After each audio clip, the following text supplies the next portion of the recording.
I had a friend over for dinner a couple weeks ago, and we were just going through some really challenging things that were happening in the world. And we were grappling with the question of where is God in this? Where should the church be? And later that week, I read Ecclesiastes 3, and I found this passage that so powerfully spoke to our conversation.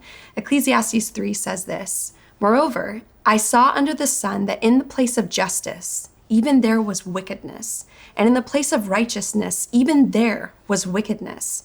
I said in my heart, God will judge the righteous and the wicked, for there is a time for every matter and for every work."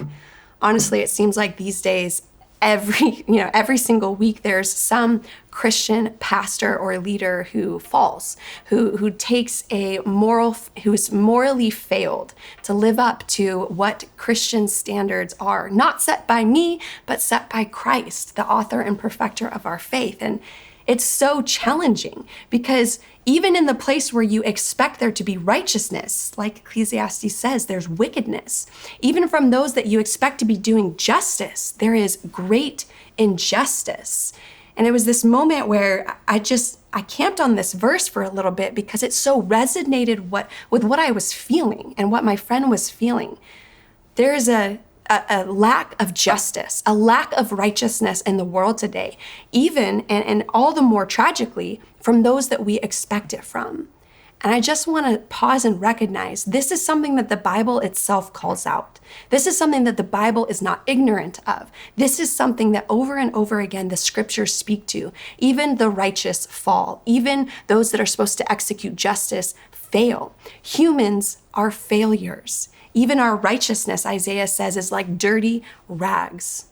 And this is a tragedy, but it is one that is at the heart of the gospel because we do not put our faith in those people to execute justice. No, Ecclesiastes says there will be a time where God will judge the wicked and the supposed righteous. Those that seem to appear to us to be good, God will judge them just like he does the wicked. Justice is in the hands of God. And though it seems like he tarries and it seems like he is, not doing anything, the scriptures make it clear. Everyone will be called to an account. So how do we process that? Well, I think we first process by crying out to God and saying, this injustice is happening. This wickedness is happening. God, clean out your house. Call to judgment those that are in places where they are supposed to be executing justice and are failing at their jobs.